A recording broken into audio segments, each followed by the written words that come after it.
G'day guys and welcome back to Jans_gaming for another Dokkan battle video. So now that the TEQ UI has been officially announced, we expect him to drop in like a day and a half's time, pretty much the 5th at our usual summon time. I thought it was time to grab his details and sort of break them down with you guys. So we'll start off with TEQ UI in his base form. Really good leader skill. He's got Universal Survival Saga, Realm of Gods, and Entrusted Will. Realm of Gods lets you bring in units like Physical Gogeta.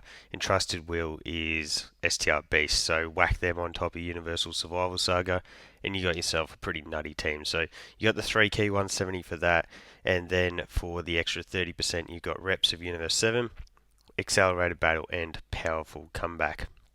For his super attack effect, he does have good super attack effects. So we've got the raise attack and greatly raise defense for 1 turn, so 30% attack, 50% defense, causes colossal damage and raises allies' attack by 30%. Now sometimes this can be an effect that isn't all too valuable, because the unit might be a slot 2 or 3 unit, but because of this guy's ability to dodge, you can slap him in slot 1 and make the most of that. So that is actually really effective there.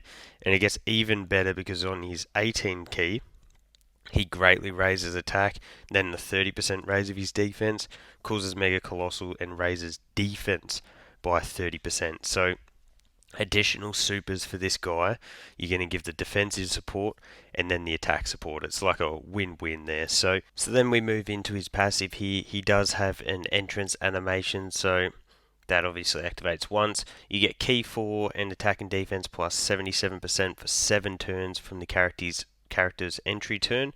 You also gain an additional attack and defense 77% for 4 turns when there is a Universal Survival Saga ally on the team. Now that's going to be obviously extremely regular because guess who this guy's best partners are?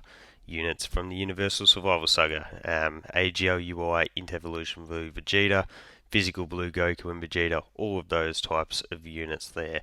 On top of that, he also has the key plus 7 and attack and defense 200%, has a great chance of performing a crit, great chance of evading, so a 70% chance to dodge, a 70% chance to crit, which is just insane. Reduces damage received by 15%, so just a bit of extra defense there, plus an additional damage reduction of 35% before receiving an attack, and that lends to what I was speaking before about with him being able to sit in slot 1. So in slot 1 he does have 50% damage reduction before, well I guess that does apply anywhere, but still in slot 1 particular, as long as he's not getting hit, means you hold on to that 50% damage reduction. He guards all attacks within the same turn after receiving an attack, so once you do get hit you lose that extra 35% damage reduction. You then guard, launches additional super within the same turn after evading an attack, launches additional an additional attack that has a great chance of becoming a super as the second or third attacker in the turn. So inbuilt crit, inbuilt dodge, inbuilt additionals. So this guy has literally got it all in his base form. Then we can activate a domain, so has the Illuminated World of Void, raises superclass allies for 4 key for 3 turns, which is a pretty insane ability there, especially when you're using them on teams where a lot of the LRs like to be at 24 key to get that guaranteed crit. So we love that, and that is starting from the 5th turn from this character's entry. So just the turn requirement, but it does suck that it is from entry rather than just the 5th turn from battle. So if this guy starts in rotation 2, or even worse, if he's in slot 7, it's definitely going to take a while to get that domain out. You can also see here 100 million teams that he is on, so really impactful in that regard. So then from there we go into the domain. For his super attack effects, we get the 50% attack and defense, disables enemy guard, which isn't all too relevant usually. And then for the 18 key, we got that 50% defense. Then we also raise attack and defense for all allies by 59%. So that is a huge support buff, and that's really impactful because, as I said before, this guy can sit in slot 1 so easily. So he gets the attack and defense 300%, key plus 7, attack plus 59%, evades enemy supers, evades enemy attacks and all allies' chance of evading enemy attacks plus 10% for 1 turn. So on the first turn, this guy has guaranteed dodge, plus 10% dodge to everyone else, which is a pretty nutty ability.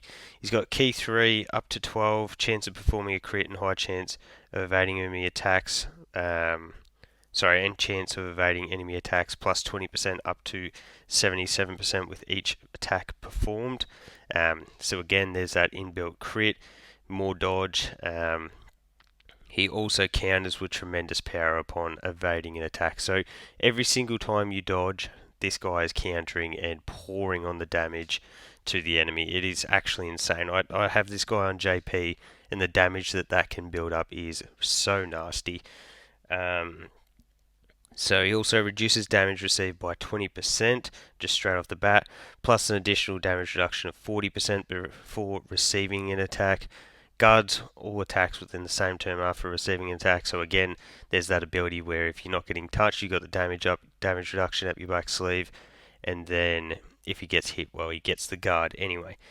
Plus an additional 91% attack and chance of performing a crit, and chance of evading enemy supers plus 20% if HP is 50% or less at the start of turn. Launches an additional super when key is 24. So that, he's breaking that down. He's going to be starting at such high key all the time as well. So you're going to regularly be getting additional supers. You have the crit chance, the dodge chance. This Goku really just does it all. When you get this domain out, he is absolutely beyond insane. So we love to see that. He does come with a banner unit DYSPO. DYSPO was one that I guess we didn't really understand until he dropped in game and we all got to see how crazy he is. But leader skill, accelerated battle, that's just a bit of a nothing.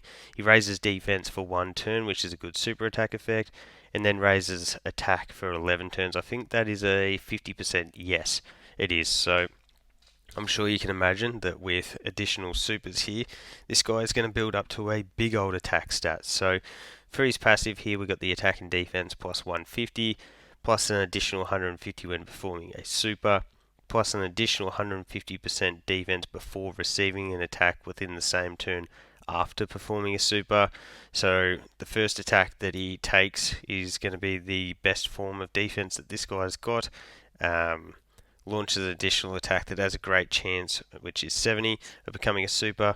Launches another additional attack that has a great chance of becoming super when there is another Universe 11 category ally attacking in the same turn, or when all attacking allies are tournament participants. Now, that's not going to be an issue at all because guess what? You're going to be running this guy on a tournament participants team. I can't really see you using him in many other positions other than special pose. But special pose as new leader is going to be physical topo, so yeah.